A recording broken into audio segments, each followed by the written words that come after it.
And the crowd goes wild. Yay! Whoop, whoop, whoop, whoop, whoop. So, T, where are you? It's a different environment. Me? Yeah. I am in Youngstown, Ohio. Nice, Grand nice. Super 8, owned by one of the million Patels that own hotels. And what are you doing there? I'm heading to New York to do the Quite Frankly show tomorrow, assuming the snow gets cleared and that all works out. So we'll see. And Uh, can you share a link with everybody? if What? I do it, Well, you got to share it so that we can at least check it out. If you're not there, we I'll won't. share. I'll. You'll get it. Okay, Yeah. good. I mean, I don't know. What time is it? I don't even know that. Okay. I don't even know that. All right. Well, So, but yeah, it'll be fun. It'll be fun. Are we and you're live? coming from Wisconsin. You did a Hold on a birthright second. screening. Hold on a second. Holding. Do you have it set to where people have to um, get approved, or can they just come in? I don't think I said they had to get approved. I don't know. Where would I look? You'd go down here to manage participants. Got it. It says, Waiting room has no one. Participants 2 of 9. it's you and me. Who are the 9? Uh, that's how many people can have a live camera feed. Oh, yeah, yeah, yeah. Okay, got it. Yeah, no one's in the waiting room. Okay, cool. Require approval, it says. Rumble Studio supports up to 9 participants. Require approval. So Just leave put that on. unrequire approval. Okay, unrequire approval. Yep. And that won't make a different link, right? It says, I have a friend who says, I'm on it now. Oh, okay, Ty, I'm on how it now. Huh. So he can see us? No. I wonder why it says manage participants. It's giving us like no one's in the waiting room. Did you make me a moderator? I Clearly you did. did, right? Okay. I did. For some reason, it looks very different than it normally does for me. Ooh, that's not good. Maybe. Where did I put my phone? Maybe if I can see on my phone, and I won't disrupt us if we look live. I don't know. Will it let me check that?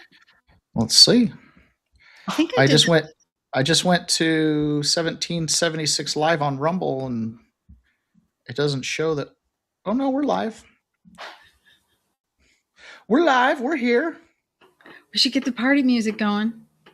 Oh yeah, we got the red circle like we're live. Yeah. Oh look, someone did pop in. Hello, how you doing? Who was that? Annie M. Don't see Hey, anyone else. Annie M, how you doing? All right, I'm gonna. Welcome, Annie M. Okay, that's cool. I'm sending out a couple links to people. Annie, here, I'll give you a link. You can come in and come live with us. There.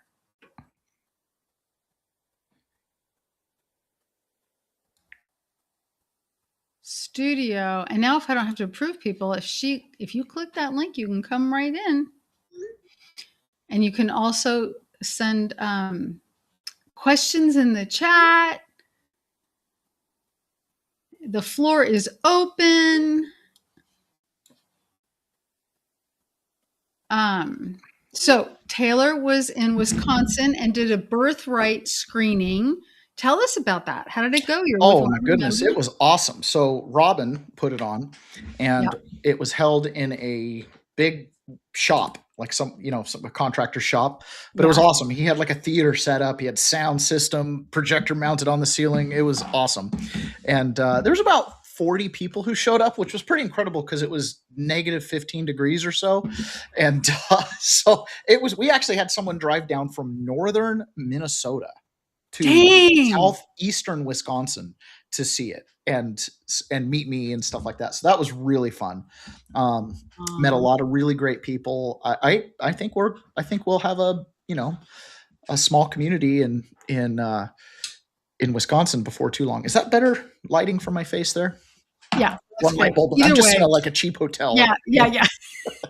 No, that's good. I see John Takis in the chat. That's my dad, John Takis. Great day in Boise, Idaho. Dad, it's not a great day here in Youngstown, Ohio. There's like a foot plus of snow on the ground. I did start my journey this morning because I'm driving from Wisconsin to New York, and my plan was to wake up early and just drive 35 miles an hour behind a plow truck till I got there.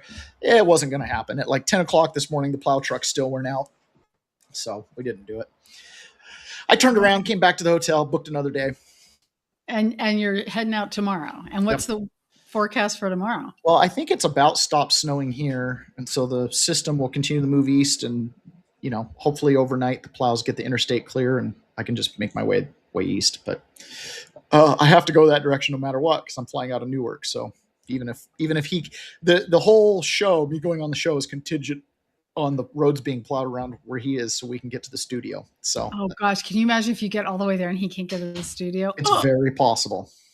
Dang. Very possible. So and the podcast is called what? And what time is the show? Quite frankly, show. I don't know what time. I think it's like 7 p.m. Eastern, something like that. Okay. It's an evening show. Okay.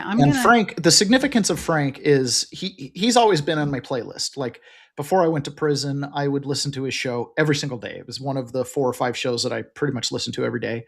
He covers a lot of esoteric topics, concurrent politics. He had a show called Dark Delight, Frank and Beans. His last name's Beans, or his name's Frank Val. But Tracy Beans was his co-host on that. It was a news show.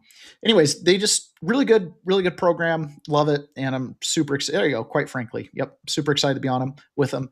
What was really cool was he actually interviewed me from inside of prison, inside of the DC Gulag. And so his community actually ponied up and helped make some donations that paid a mortgage payment for my family. So that was really awesome. And he also interviewed me right when I got out of prison as well. So it's going to be kind of fun to look back a year later and get into more of the details, because both of the first interview was like 7 minutes long from a prison phone. And the second interview was, 20 minutes kind of thing. So I'm excited to get on there. And what time are you on? Like I said, I don't know. I don't know what time his show goes live. Okay. Cause I'm looking here to see it's not.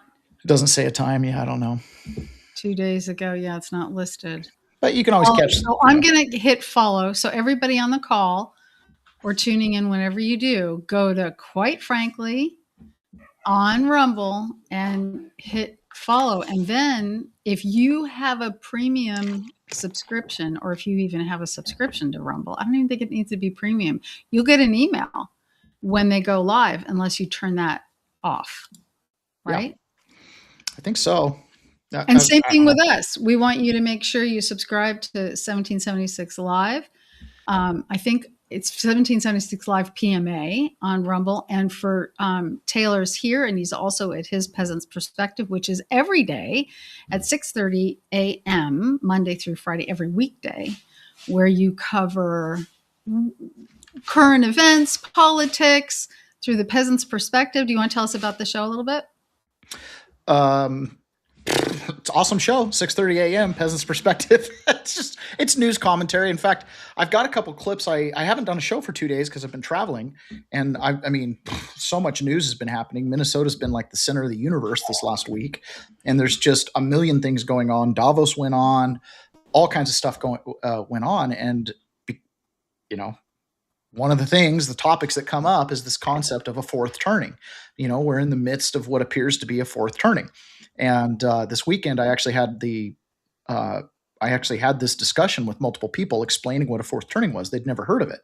And so I thought it might be kind of fun to kind of go through a little bit of that and show a couple things and some chaos that's happening out there and just make light of it. If anybody wants to jump on and actually turn on their camera and talk or make commentary, please do. Just click the link that let's see. Click click the Studio Rumble. Yeah, you'll need to repost that, because if anybody came in after you posted it, you can just copy paste the link in the chat, and you can come in and actually participate if you want to comment. But Lisa, while you do that, I'll play this little clip from Pam Bondi. I thought it was a really fascinating clip. Let me see if I can get it shared. Okay, there's the link to come in live, and you can also post any questions in the chat.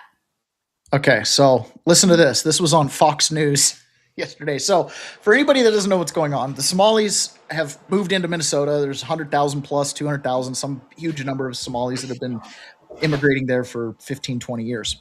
And apparently they've been grifting on the system and fraudulently taking a lot of money. And right, this has all kind of been exposed through Nick Shirley's reporting. And then other people have gone and done a bunch of reporting. And of course, this has opened up looking at California, Washington State. It's been really revelatory.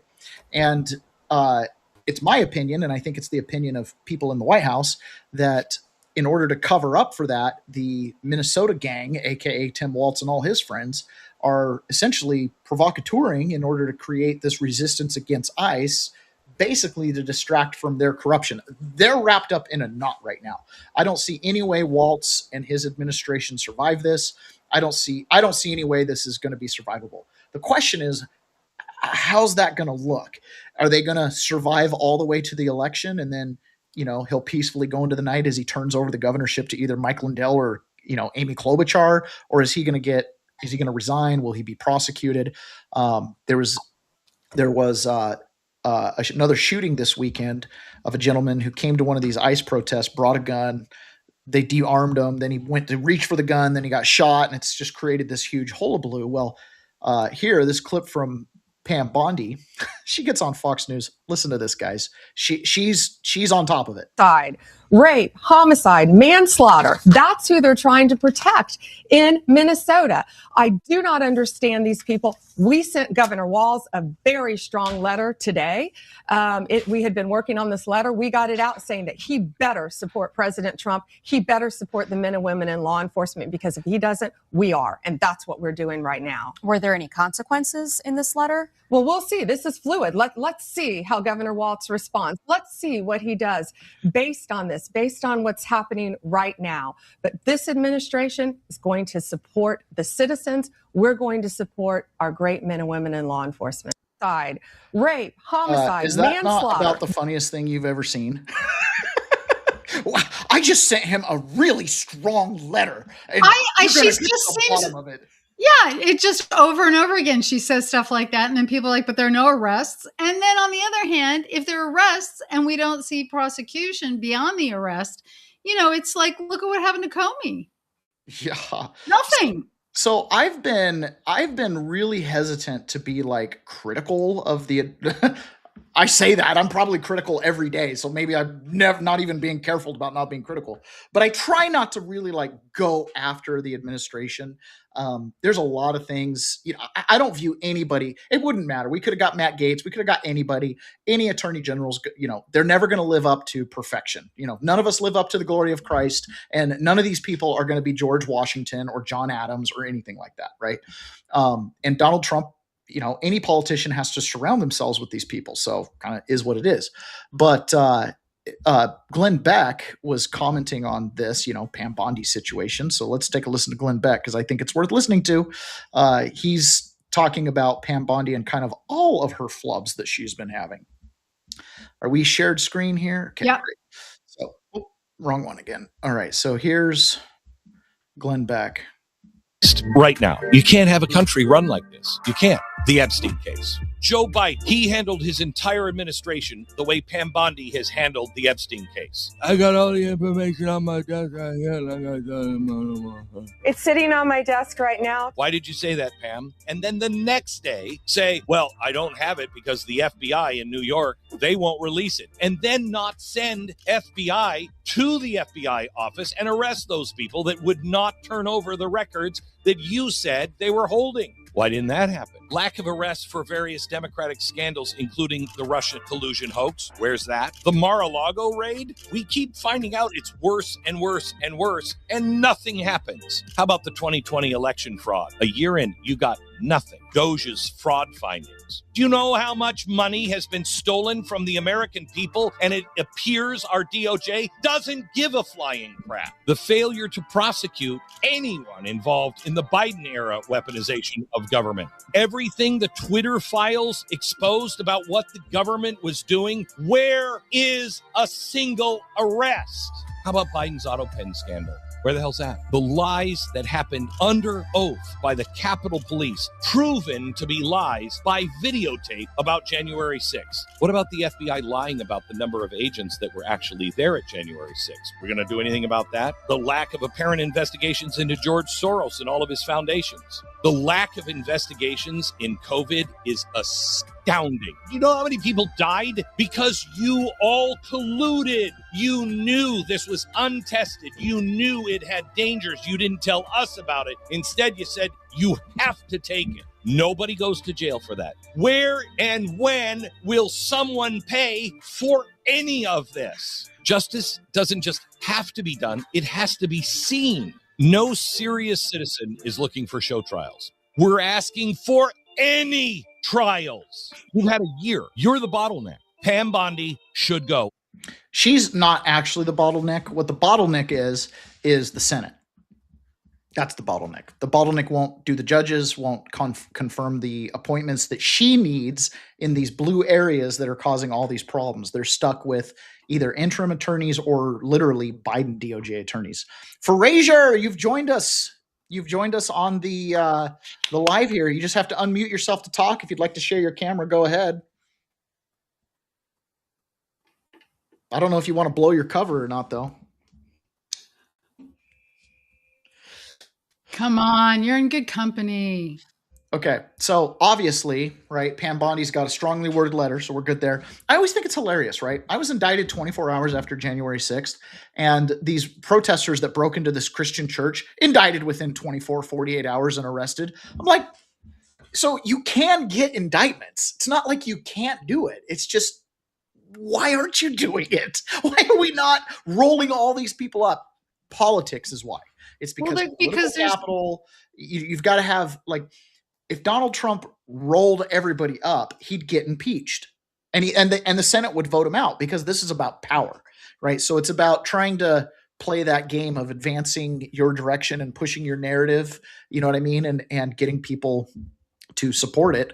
And so I don't blame Pam Bondi entirely, but she definitely needs to stop writing letters. It's ridiculous. If the will to prosecute isn't there, and they are getting indictments like Comey, and they're not able to get a jury to convict or a proper judge to oversee, then that's the only explanation that I would accept, but not indefinitely. You know, the only thing I come up with is this system doesn't work. The lawyers don't work. The Congress doesn't work. The checks and balances are not balancing and checking. Yeah. So and here's the thing. We saw it coming. So this is Harriet Hageman from Wyoming, and she's talking about the Minnesota fraud. And it's obvious. Like, we've seen signs of all this. Every element of corruption that we're looking at in our government, all the decay that we're seeing in our institutions, we saw it coming a mile away. You know, we could say that there were many red flags. These weren't red flags. These were neon flashing signs. These were fireworks. There were so many signs about the fact that this kind of fraud was going on, especially when you take into consideration what was just reported about the millions of dollars being flown out of Minnesota, out of the Minneapolis airport to Somalia. Over 80% of the Somalia households received some form of public assistance. Many of them are on welfare. So your first question is, if they're on welfare, how are they getting millions of dollars to send back to the homeland? Number one. Number two, if they're on welfare, why do they need childcare? They're not working outside of the home. Why would there be this number of Somalia childcare centers? I mean, you can go step by step by step as you peel this onion, and you realize that there was layer after layer after layer after layer of fraud. And everybody in the state of Minnesota that was responsible for actually ensuring that this money was appropriately spent basically said, well, I don't know. It never occurred to me that there could be fraud here. you think about it and you just know that the level of corruption here is probably one of the largest frauds that has ever been perpetrated against the American taxpayer and the state taxpayers in Minnesota. One of right next to, the establishment of the Federal Reserve, the IRS, the creation of the IRS. It's one of the biggest frauds ever perpetrated. And we haven't even touched California, Illinois, or New York yet, right? So it's like we're just dealing with little old Minnesota and they're calling it the biggest fraud ever. Maybe. Or it's the 20th. It's like neon flashing signs. Hello. The moment we found out about this stuff in Minnesota, we immediately found out about it in Maine, Michigan, Ohio, Washington State, and California. All of them. Instantaneously, we saw it. So it's like, these networks are just as strong there. And this is just one group, the Somalis. You don't think that the same thing's happening with these other immigrant groups that have come in? Think about the Haitians in Springfield, Ohio. 20,000 people in a town of 40,000. Right? You don't think they're on government assistance? Who's paying rent for all the people that are in that town? You think there were jobs for 20,000 people? For 5,000 or 6,000 head of households? No way. They're all on public assistance. It goes so deep. And I'll play this. This is the police chief from Minneapolis. Now, this guy is... sometimes I wonder how people decide to be cops. This guy looks like he needs to go be a counselor or something, go to the gym and then go be a counselor and let people cry on your shoulder or something like that. So anyways, he broke down in tears, when Renee Good was shot. And so he's on Face the Nation this morning and he says something that I kind of say many, many times. Facts don't matter, or facts don't win, narratives do. So in the face of that statement, understanding that, listen to what he says here with regards to the facts versus the narrative. From what you have seen in the public space and heard from federal officials, is there any evidence that you know of that Preddy was assaulting the federal officers as the Border Patrol chief claimed? Well, I've seen the videos just as thousands of people around the country have, and the videos speak for themselves.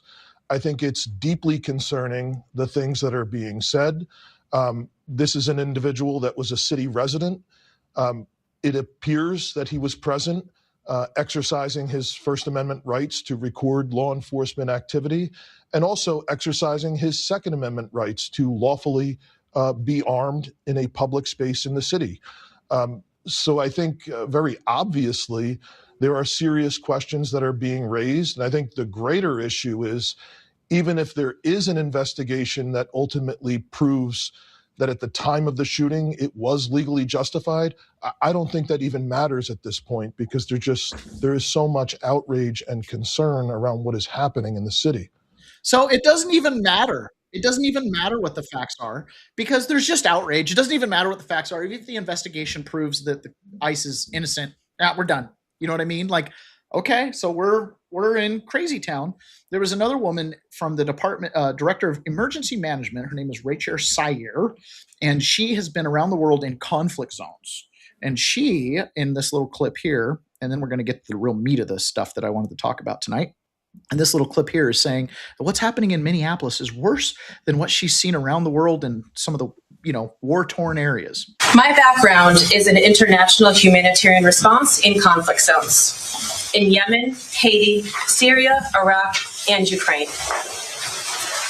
What I've seen here is what I've seen there.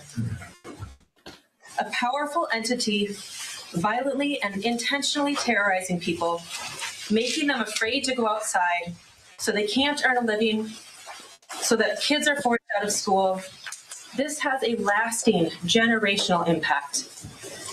People can't plan a single day of their lives because they don't know who is around the corner and if their family member or neighbor is about to be taken away. In these times, you see both the best and the worst. The worst is the terror and the feeling of helplessness. The best will continue to be our community's response. The way we are showing up for each other, that is in the absolute worst of times. We're showing up for each other in the absolute worst of times. Okay. So you've got Hegman saying we saw this coming a mile away. We've got someone saying this is as bad as the worst parts of the third world, which I don't believe, right? But what they're doing is they're manufacturing this outrage. And the death of these Renee Good and Petty this morning, tragic. I mean, these are comparable for the families that are feeling this loss to the family of Ashley Babbitt, right? So we can justify one way or the other. This is death. Like this is not something that we want to have in our communities, but it's one death. Iran just killed, the official number now is like 38,000 protesters in 48 hours. Okay, so we are not there.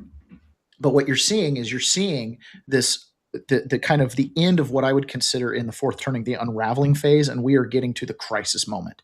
You've got sanctuary states, sanctuary cities, you've got mayors, police chiefs all over the country. They're picking sides in the narrative. They've become disconnected from the facts, right? They're picking sides in the narrative. So I want to play this clip now. This is really the meat of it. This is the learning moment that we're going to have for Liberty Lounge today. But before we get to it, I want to say hi to Heather. Hey, hi, HL Young, 22. Glad you could make it with the weather insanity. Yeah, I didn't really make it anywhere. I just stayed here in Ohio because it was too snowy to keep going. No, I'm welcoming HL Young. Oh, you're welcoming. Sorry, I was the one above. Long days trying to keep up with the weather in Virginia, and where friends and family are. East Coast is a disaster. I've been watching the radar all day. Yeah, I mean, it's funny because it didn't hit extreme. It just hit like moderate, right? It was this moderate snowing, but well, moderate's like a foot of snow outside, so I'd hate to see what extreme is. Okay, so let's get to this fourth turning clip. So this clip right here is called The Fourth Turning Explained. It's from YouTube, and it's from Capitol Chronicles. I want to give them credit because he created it.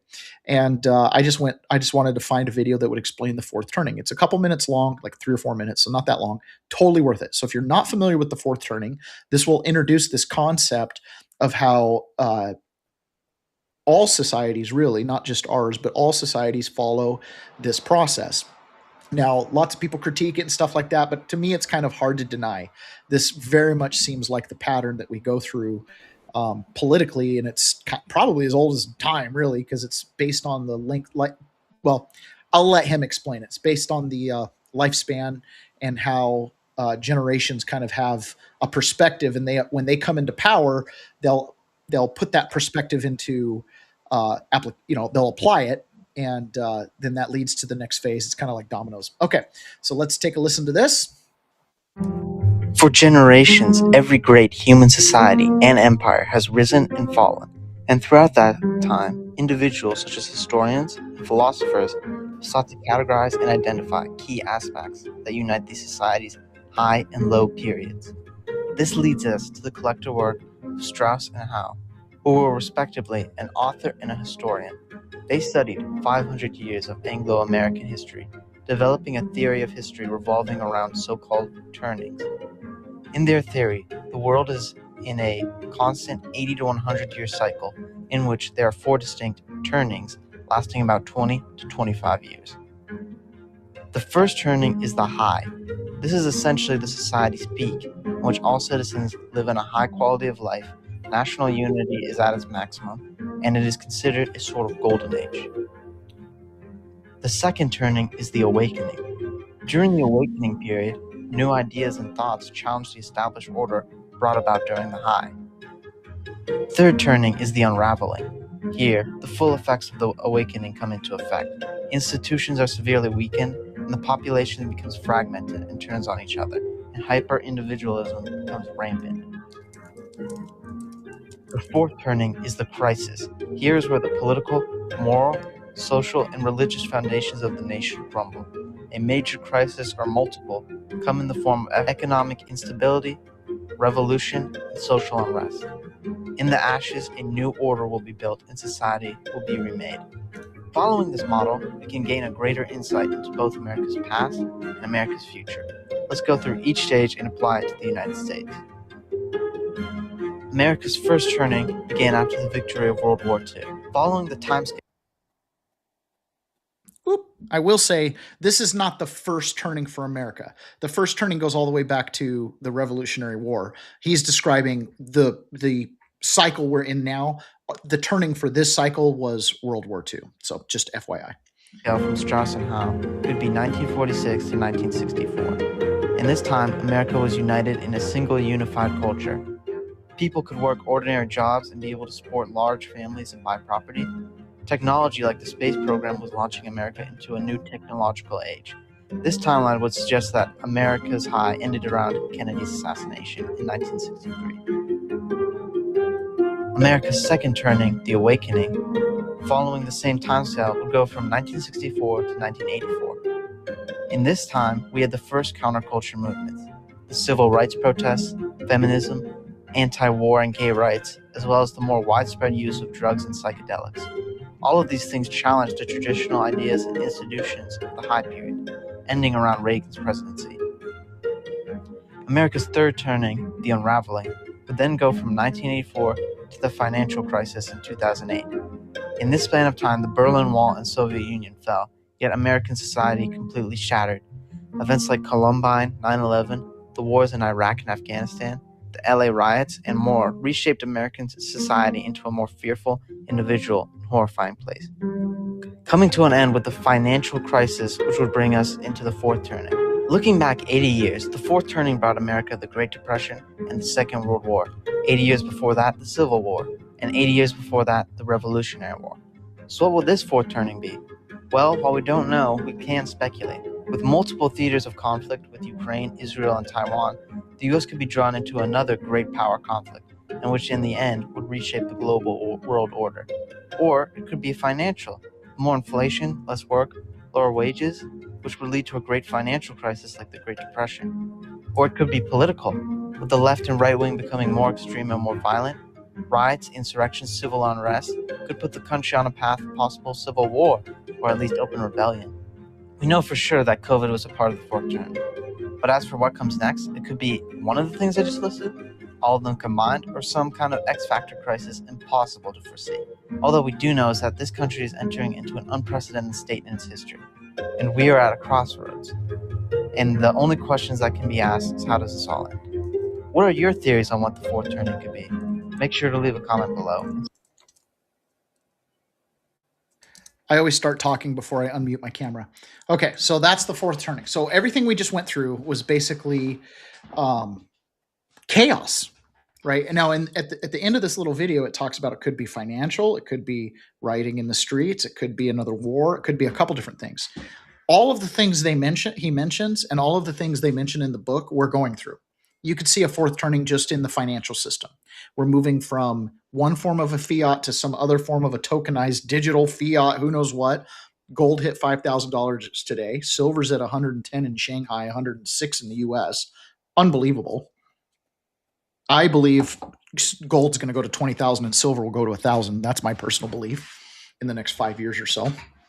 And if we were having a fourth turning that was centered around the financial system, then the product that we create in the next generation, the next 80 to 100 years, is going to be based on that revolution. The last revolution was based on the problems we solved with the crisis of World War II. We created a new world order, Bretton Woods Agreement, all the different things. We also established that petroleum was the main source of energy in the world.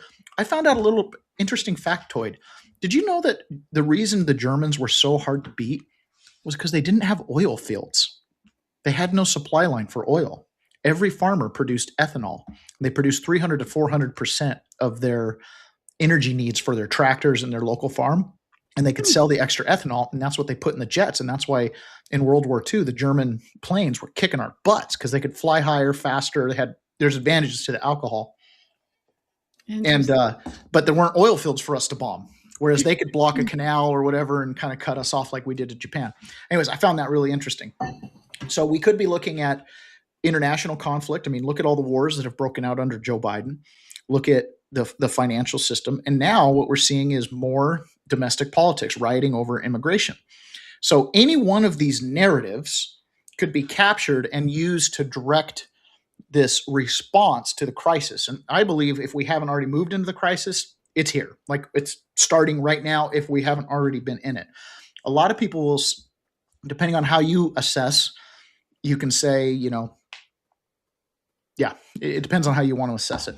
So, anyways, Frazier, Marie, welcome. You have joined us here on the live. All you guys need to do, and Stony as well, all you need to do is unmute and you can talk. If you want to show your camera, that'd be great. We'd love to have you guys. I want some input on this. What do you guys think about the fourth turning and everything that's happening? Hey, Dad. This is my dad, everybody. Hi, Hey, Dad. I like your lion in the back. I recognize it. And there's Hey, Marie. Hey, this is a family affair now. This is so fun. Now I was going to say Marie is in the studio at the house. Is that where you are? It looks like this studio. It's in my room. Oh, okay. Yeah. That's so cool. So isn't it neat to actually come on live with Sir Taylor here? It's awesome to see all you guys. It's great. Very fun. It's very fun. So the fourth turning. Wow. What do you think of this? Yeah, I think the different seasons of the turnings are so interesting because they often relate them to spring, summer, winter, fall. And yeah, we are definitely in a fourth turning. It makes me think of my marriage. Like the beginning was so rosy, and then I was like disillusioned. Your summer. I think one of the interesting things. Oh, hey, Mom! This is my family. This is the crew here. So, Lisa, this is the other Lisa in my life. Hi, other Lisa. No, you're the other Lisa. So, hey, Dad.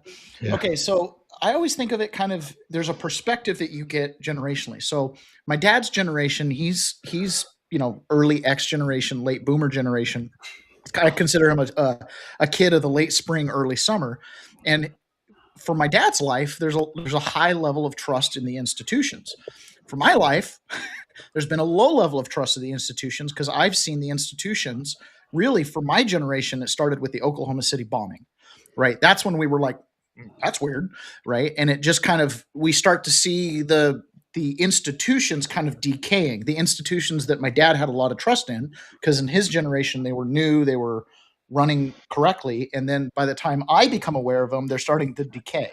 So my dad and I for 20 years have had discussions, basically around this concept of trust the government, don't trust the government kind of thing. And a lot of that comes from we're products of that generation. If you were to go back to the silent generation, they're highly focused on community, highly focused on taking care of each other because those were the needs of the day, right? And so it changes. Go ahead. I think there was a lot of ignorance and trust that was in my generation as well.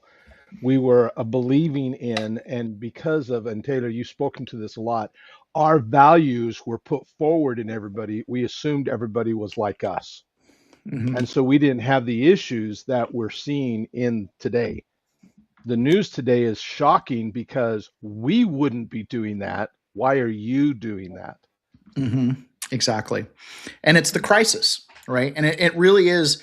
The older generation gets kind of overwhelmed with this because they're like, we've already solved these problems. No, you haven't. A new set of problems around the same themes because, right, we always have the same 7 deadly sins, the 7 temptations, and everything's going to center around that. But how it manifests, if you have a fiat system, greed's going to be really big. You know what I mean? If you have a country that's a war machine, you're going to be a lot of pride.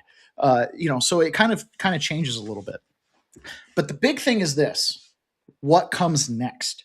Because crisis, eventually, men will strong men create good times create weak men create hard times create strong men create good times, right? So eventually the crisis will bring out strong men, and those strong men will reestablish order. And then once order is reestablished, then there's a normalization period, right? And then there's a new system. We're going to have a new financial system, tokenization, digital currencies, blah, blah, blah, blah. We're going to have a new judicial system. AI is going to, a lot of paralegals going to be replaced by AI, as facial recognition. So like due process is going to be pretty expedited as far as getting you to trial because AI will produce the discovery and produce all the information. Judges, I just saw a ad for a movie a TV show, excuse me, a TV series called Mercy, talking about AI judges. You have 90 minutes to prove your innocence to an AI judge. Now, I, on my podcast, have recommended people go watch Person of Interest, which was produced in 2006. And it was basically exposing to us the capability of the NSA, and the intelligence agencies to hijack our devices and essentially spy on us through technology. 20 years ago, they exposed that. Now, I mean, we've got a bill that's saying it's going to monitor our driving and put your car into limp mode if you're too drunk. That just got passed, by the way. We've got insurance companies gathering your data. Signal's got backdoors. We know the FBI is all over Signal. Nothing's secure. I mean, it's just like reality. Like you hear people talk all the time. Well, we have to have a private conversations. Well, put your phone in airplane mode, put it in the drawer, and let's walk out of the room. Why are we doing that? Person of Interest told us why. When I saw the preview for this new show about AI judges, I was like, oh my goodness. And it was being promoted as a solution to all the chaos because we can prosecute people in mass with AI. Guess what? They're already doing this in China. They already have AI tribunals in China for administrative processes. So gone are going to be going and standing in front of a judge for traffic court. That'll go first. And then it'll just escalate. They'll let AI watch the body cameras and make an assessment, and then you'll have to prove your innocence to a computer. Good luck. Wild stuff. Where are we going? What values are we going to put into this next turning? Are we going to stand up and say, no, we don't want that? Like the generation in 1776 said, listen, we don't want soldiers quartered in our houses, right? Are we going to push back on certain things? Who knows? That is in our actions. Taylor, that's a movie called Mercy with Chris Pratt and a lady named Rebecca Ferguson. And it's one of the only PG-13 movies that's out there that looks like it's worth looking at. Is it a movie or a series? It's a movie. Well, at least it was a series. Mercy is a movie. Doesn't mean it's not a series too, but it is with Chris Pratt, though. It just came out this last week, I believe. It gave me chills. I was like, in 20 years, my kids are going to be in front of an AI judge. So let me share this real quick. This is how to protect yourself during a fourth turning. So this is kind of what I wanted to center the rest of our discussion around. The first thing is protect your wealth with Bitcoin self-custody. And I would throw in there precious metals and other asset classes. Get out of the fiat system and don't be reliant on it is basically what I'm saying, right? When you see the value of silver and gold skyrocket, the dollar's devaluing. That's the only way you can measure the value of the dollar. So Bitcoin cannot be seized, will likely increase in value, and you can travel anywhere with money stored in your head. Self-custody is required to defend against 6102-B type attack. I don't know what that is. I love Bitcoin. I think it's awesome, but I'm really a bigger fan of silver, and I think they would all kind of accomplish the same thing. The next one, minimize debt. Don't get wiped out by volatility. Fixed rate mortgages are okay. That's good advice all the time. But in a turning like this, the mentality, because, right, ever since we came off the fiat system, the rules of the economy have changed. It used to be debtors lose, savers win. Now it's savers lose, debtors win. The richest people in the world are the most in debt because they control the most assets, but they're worth they've got a massive amount of debt that they couldn't pay off without liquidating the assets. That's the game that they play. Being over leveraged during a turning, go see what it was like to be a British aristocrat in Europe during the phase of World War I to World War II. Their wealth was wiped out, right? So you want to get out of the system that's going to be wiped out because it is going to be wiped out. Live below your means, survive on one spouse income, invest the rest. Work towards that. It's a good goal. Multiple sources of income. What happens if you lose your primary income? Invest in yourself, build skills for the future, and find a side hustle. Always invite people to 1776 to find out how to do side hustles. Got a couple of them that you can participate in over there, or here, I should say. Acquire a second passport. Do not be locked into the fate of your jurisdiction. Useful for immigration, reducing tax burden, and peace of mind. Katie Anania helps Bitcoiners acquire a second passport at Plan B Passports. Go check that out.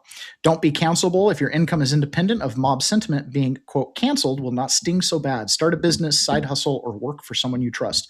As someone who was canceled, this is pretty significant, right? It's pretty significant. I was very fortunate when I was canceled that I was in the septic industry, and the people that had me putting in their septic systems didn't care that I was canceled. But, it can be a big deal for a lot of people. Don't invest in politics du jour. Culture is not your friend. Opt out. And I think that's important. Don't get caught up in all the stuff. As a podcast host, I keep up on the news. I try to push out to everybody the peasant's perspective on things. But the idea is this: don't overindulge in this. See it from an arm's length. I made the mistake on January 6th of getting way too involved. Right now, I look back. It had to happen, otherwise I wouldn't be here sitting with you guys today. But the truth of the matter is, don't go to any protests. Right? Don't get overly involved. Work on your life, right? The solution in the future is individuals being self-reliant. If we want the future to reflect who we are today, then we have to become self-reliant and spread that around. Become more technical, learn digital privacy, how to code, and Bitcoin. I don't know if learning how to code is necessarily as good of a plan. This was probably written before AI started taking all the coding jobs, but I'd say learn to weld, learn to grow a garden, right? Learn to do some things to have some skills that are tangible and exchangeable. If you can learn how to weld, learn how to do any kind of skill, carpentry, it's an exchangeable skill, something that you can create value around. That's a phrase that's kind of guided my life, is dollars follow value. So if you can create value, the energy, the money, the dollars, the silver, the Bitcoin will find its way to you. Become super literate. Avoid junk food content. Read books and write essays. The more you read and write, the better you think, and the more effective your decision making will be. I did a lot of writing when I was in prison, and it was really beneficial for me because it helped me organize my thoughts. So if you can write, I think it's really good. It helps you kind of see things clearly because you put it down on paper, and it's easier not to be a hypocrite when you write things down, right? When you're constantly spewing and you're not processing things correctly, you can get off and out into the weeds and find yourself standing in front of an ICE vehicle or something. Find community, which is called the Citadel. Individuals are vulnerable on their own. Join a Citadel. Build a community of like-minded people, digital and analog communities, and that's what this is. My adventure in Wisconsin this week was to take the digital community that we have started to build with 1776 Live and go meet the people. I went out and met one of our community members, met her neighbors and her community that she invited to that birthright screening, and it became real and tangible. So find a community. What's great about online is it's easy to find ourselves, right? People who share values, we're spread across the country. We can find ourselves, and then we can start to connect. And stay vigilant. Pay attention, be proactive, make a plan, stick to it. So I like that little breakdown there. I thought it was a good little guide on how to survive the fourth turning. Stony, welcome. Stony and Lori, I see you both. Stony and Lori. And if I can add a couple of things in terms of those suggestions, going private, we're an affiliate with Mark 37, who we have gotten ghost telephones and ghost computers from, and we have a referral link I'll put in the chat. It's a wonderful company, and they have a fantastic Telegram channel where they help you assess so much of what's going on and taking control of our digital privacy and realizing that giving it away is just not the best choice, and there are other choices. Peasant, what did you just put in? That's a link to that list. Oh, that's fantastic. Okay, and I'm going to put our link here for our affiliate link. You guys check this company out. Taylor loves his computer. Go ahead. Yeah, Mark 37 is awesome because he takes old devices and computers and phones, and they scrub them, and then they put a new operating system on them that is de-Googled, it's de-Facebooked, and basically it removes all of that stuff. Now, if you go in and download a Google app or something, then it's right back in there. But it gives you some ability to get out of the really easy to get your data situation, right? Like one of the really revealing things we found in the last couple of years is you have more access to publicly available cell phone data just by purchasing it than the FBI does, right? They have to get a warrant to get something that you can just go purchase. And so a lot of, private investigators and stuff, they'll just purchase from a cell phone company the pings in a certain geo-fenced area, and they just have it like that. And then they, private people can filter through it. If they can do that and advertisers can do that, your information is not secure. The only thing holding the government back, or any entity that wants to find everything about you and use it as leverage against you, they're only being held back because of a parchment called the Bill of Rights that says they can't do that in the Fourth Amendment, right? If it weren't for that, I mean, literally the government could just take it. I mean, it's my belief they already have it, but they can't use it without a warrant. But that's scary stuff. So the ghost phones and stuff like that, it keeps that information out of the commercially available area. Nothing's going to stop the CIA from, targeting you if you become a target, but most of us will never be a target like that. And another company we feel so great about, affiliate, actually it's a PMA, Private Member Association, is Liberty Dollar. What Taylor said about being a real proponent of having silver even above cryptocurrency, that is our referral link to Liberty Dollar. It's a fabulous company. You don't have to give them your social security number. They're not doing any reporting on taxing. It's totally, completely private. If you have an account at Liberty Dollar and Taylor has an account at Liberty Dollar, you guys can connect on that app and send each other silver. So you open an account, you purchase silver, you can even use it for bill pay. I can explain that. So not only can you transfer between members at Liberty Dollar, you can do ACH transfers. So you can sell a little bit of silver and put it in your bank account. So instead of keeping 20 grand in the bank, you can put 20 grand in silver and just transfer $1,000 when you need it, right? Let it save in something that's appreciating instead of save in something that's depreciating. So the ACH makes getting money back into your bank account instantaneous. It's like an hour to a day process at max. And there's no fees. It's free. Like, you don't pay to sell the silver. You pay $3 an ounce when you buy it, which isn't bad. I mean, that's credit card processing fees when it's $100 an ounce. It's 3%, and it gets less the more you buy. And so once you pay the fee, you're in silver. You can also do a bill pay. They will cut a check, so you can ask them to cut a check. Like, that's how we pay our expenses is, ACH and bill pay. They cut a check for us just like our bank would do. So that makes your silver functional. It makes it so you can actually use it in the real economy without going down to a pawn shop to sell silver coins all the time. Marie, did you want to say something? Oh, I was going to say they do charge, like, I think it's $3 to do the ACH. So you can kind of manage that in a way that, you can, however you want to do it. But there is a small fee when they do the different, like the bill pay, there's a small fee too, but they are awesome. And really, when we started using our silver account, what was silver at, Taylor? It was like $29 an ounce. 29, and it's at 107 today, right now.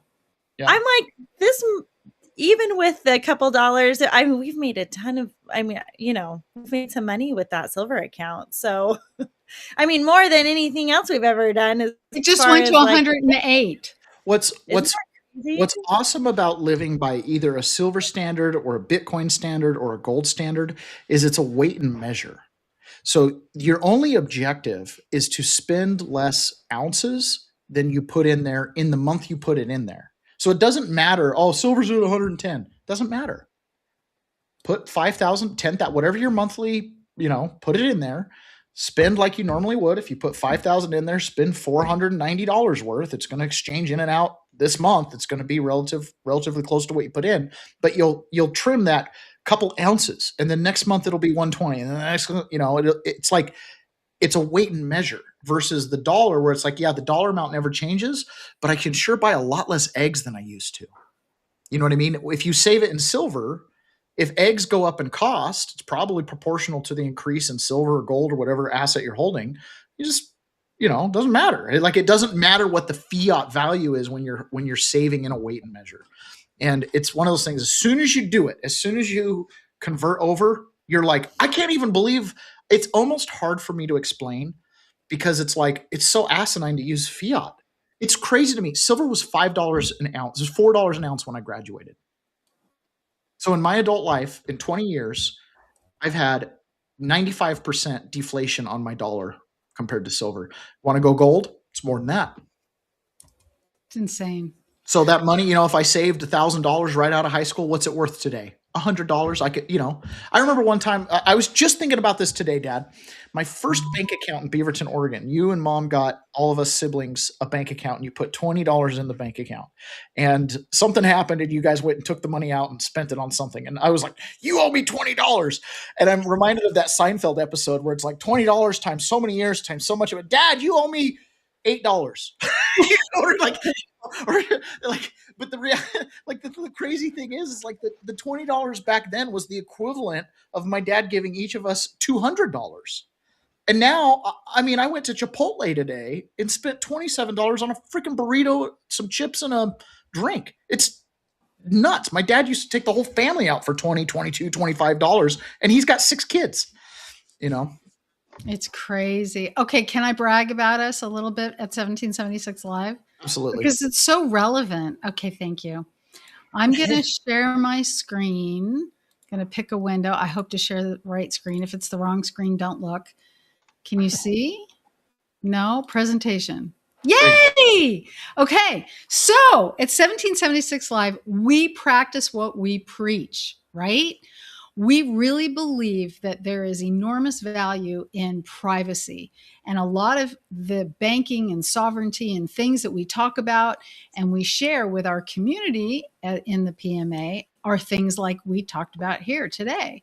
So we have this entire course that comes with your PMA membership for Liberty Dollar Financial Association. We shared that.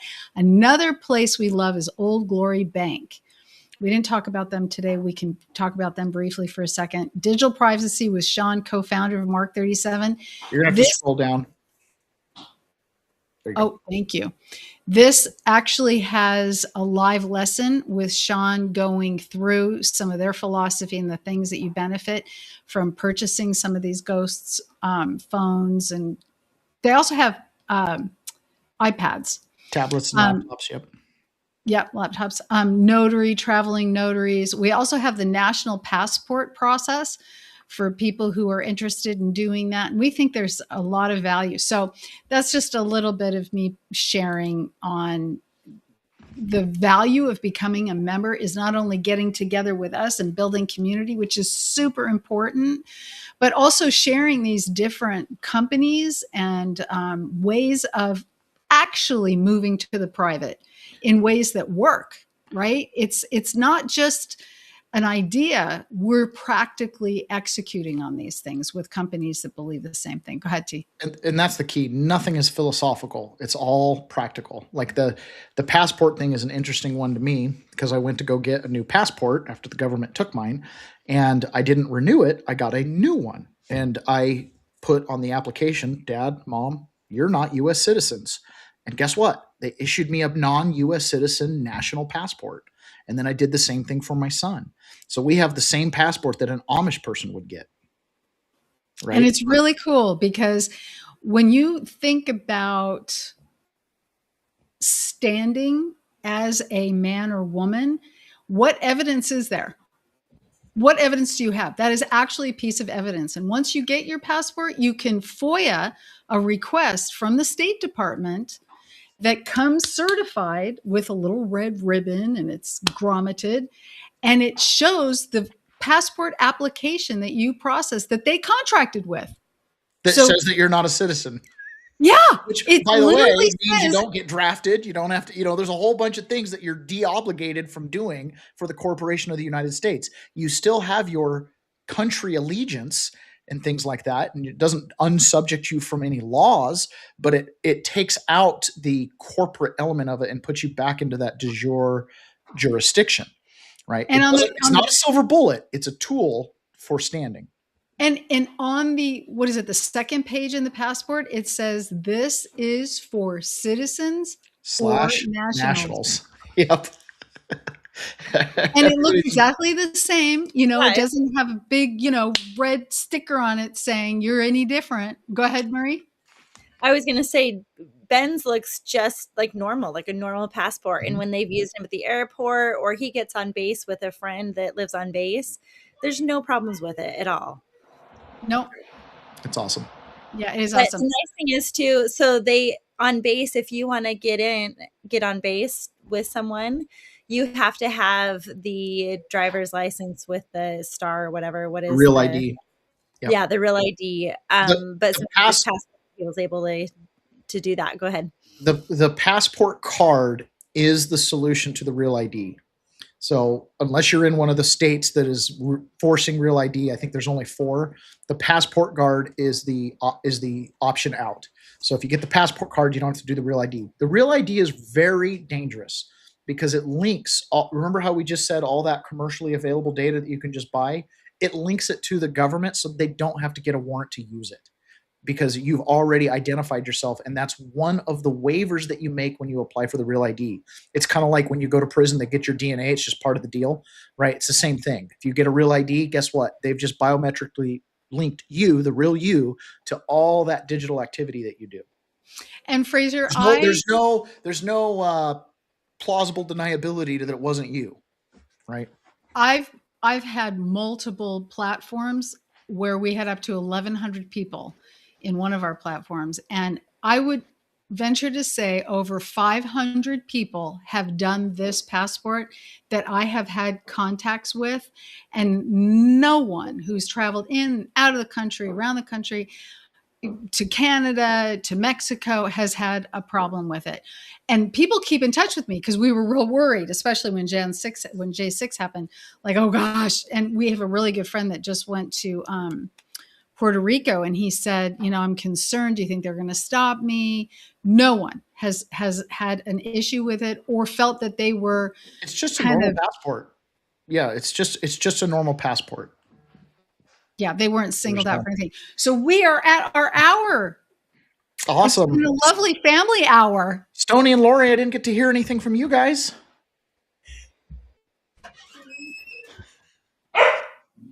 Stoney's like, you put me on the spot. Yeah, I always put Lori on the spot, so he gets to be put on the spot. Oh. Well, this was great. I was glad. It's so fun to see you, Dad, Marie, everybody. I'm so glad to meet you guys. Awesome. So now you guys know that's the guy who used to. Is Marie bringing a little one? I feel like she's bringing a little one.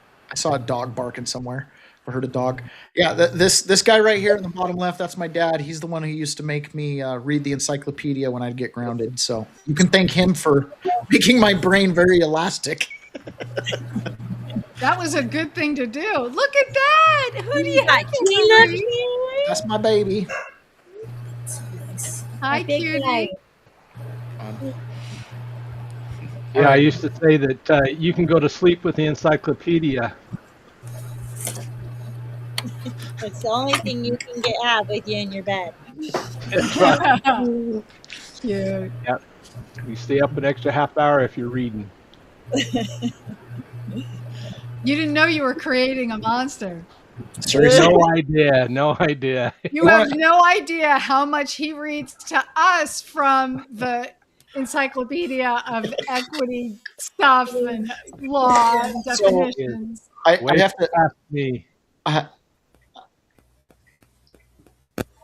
There was a funny story I just wanted to tell. When I was getting ready to go on my mission, what was it? Came and went. Oh, when I was getting ready to go on my mission down to Brazil, it's customary when you're heading out that your local congregation does a farewell, right? It's called the farewell address. You get a chance to speak, say your goodbyes. Your family gets up, they cry because you're leaving for 2 years, and they're so proud that you're choosing to go on a mission. It's real fun. So my mom gets up there, and she goes, all I ever wanted to do is just make sure Taylor stayed out of jail. That was like the whole goal.